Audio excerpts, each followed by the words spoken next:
నేటి మాట పిడికెడు మంది లేని కులాల పెత్తనం చేస్తుంటే బోలెడు బలగం ఉన్న కులాలు ఇంకా ఎన్నడు మేలుకుంటాయి. ఇప్పుడు అగ్రకులాల నాయకుల ఆటలు ఎట్లా సాగుతున్నాయో కళ్ళ ముందు కనిపించినా కనువిప్పు కలగకపోయాయి. ఓట్లు వచ్చిన ప్రతిసారి బొక్కబోర్ల పడితిమి, హక్కులు కావాలని అడుక్కోబడితిమి, పథకాల కోసం ఆశపడితిమి, ఆధిపత్య పాలనలో నలిగిపోబడితిమి. ఒక్కరికన్నా రాజ్యాధికారం అందుకోవాలన్న ఆతృత లేకపాయే, కనీసం ఎమ్మెల్యే అసెంబ్లీలో అడుగు పెట్టాలన్న సొయి లేకపాయే. ఓట్లు అమ్ముకోవాలి, జిందాబాదులు కొట్టాలి, కళ్ళు సీసాలు దాగాలి, పార్టీ జెండాలు మోయాలి. ఇదే బడుగు బలహీన వర్గాల ముందున్న సవాలు. ఇదే తంతు ఇట్లాగే కొనసాగితే మన బానిసత్వం కిరీటాన్ని తిరిగి మన పిల్లల నెత్తిలో పెట్టే తట్టే ఉంది. ఇదేం బతుకులో ఒక్కనాడన్న ఆలోచన చేయకపోతే రాజ్యాధికారంతోనే అనేగారిన జాతుల బతుకులు బాగుపడతాయని తెలుసుకోకపోతే పెద్దపల్లి రాజన్న ఈసారి ఆ పరిస్థితి రానియను కూడా. ఈసారి అధికారం బీసీలదే.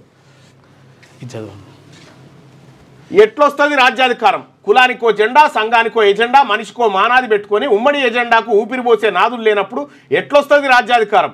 నల్లా నీళ్ళకో, గొర్రెకో, బర్రెకో, దసరా దీపాలి చీరకో, రైకకో, బస్సుల ఫ్రీ సీటుకో, 4000 పింఛనుకో నేను తాకట్టు పెట్టుకుంటున్నప్పుడు ఎట్లొస్తుంది రాజ్యాధికారం? చదువుకున్నోడో, శాస్త్రం తెలిసినోడో, తుపాకులు పట్టుకొని అన్నల పోయినోడో, బీసీ రిజర్వేషన్లు పొంది కొలువులు ఎలగబెట్టినోడో, కొలువు దిగి ఊళ్ళే నిచ్చే పేపర్ చదువుతాడో, దొరల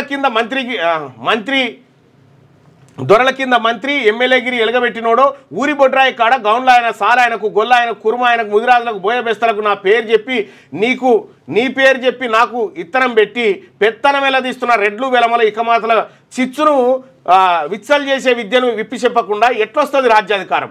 కులాల మధ్య సీట్ల పంపకం జరగకుండా, జనరల్ కుర్చీల మీద దస్తీలు వేయకుండా, లగాంచి కొట్లాడే లడాయి పుట్టకుండా, మన దాంట్లో పైసో పావులో ఉన్నోడు ఎదిగే చెట్టుకు కాపిస్కడు నీళ్లు పోయకుండా, మన ఓట్లకు పుట్టిన వాళ్ళను గంప కింద గమ్మకుండా ఎట్లొస్తుంది రాజ్యాధికారం?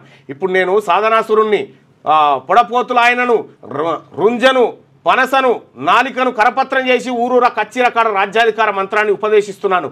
ఇప్పుడు 7 దుక్కుల ఎడ్లకు గట్టిన నాగల్ని, ముస్తాదు పొరలు దాగిన గీస కత్తిని, మండగొట్టే చిప్ప గొడ్డల్ని, కుతికే మీద సాము చేస్తున్న మంగలి కత్తిని, పొలంలో కలుపు తీస్తున్న కొడవలిక్కిని, ఉల్లి బాడ్చే దుడ్డుగర్ర, ముళ్ళగట్టే సబ్బండ కులాల పనిముట్లను ఓటనే ఆయుధంగా మలిసి ఆధిపత్య వర్గాల అగ్ర కులాల కుర్చీలకు నిప్పు పెడదాం. మన సీట్ల మీద మనమే కూర్చొని నూతన సామాజిక సమాన్యాయానికి పట్టాభిషేకం చేద్దామని చెప్పి విశ్వనాథుల పుష్పగిరి గారు రాసి చాలా అద్భుతంగా రాసిరు. ఆయన రాస్తాడు, అదే చాలా అద్భుతంగా రాసిండు. ఎట్లొస్తుంది నీ రాజ్యం అంటే, వాళ్ళ కుట్రలు కుతంత్రాలు, వాళ్ళు చేసిన కథ ఏందో ప్రపంచానికి చెప్పకుండా, లడాయి బుట్టించకుండా ఎట్లొస్తుంది రాజ్యాధికారం? లడాయి బుట్టుతుంది ఖచ్చితంగా. తెలంగాణ రాష్ట్రంలో బీసీ లడాయి అది స్థానిక సంస్థల ఎన్నికల నుంచి ప్రారంభమవుతుంది.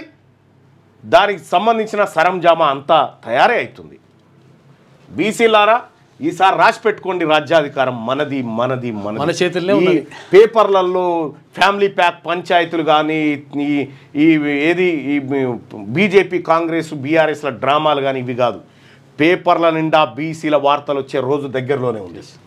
లేటెస్ట్ న్యూస్ తెలుగు మరియు ఇంగ్లీష్ అప్డేట్స్ కోసం ఇప్పుడే క్యూన్యూస్ అఫీషియల్ యాప్ ని ప్లే స్టోర్ నుండి డౌన్లోడ్ చేసుకోండి. సరికొత్త సమాచారాల కోసం క్యూన్యూస్ వెబ్సైట్ ని ఫాలో అవ్వండి. ఛానల్లో ప్రాంతీయ, జాతీయ, అంతర్జాతీయ వార్తలు వీక్షించండి.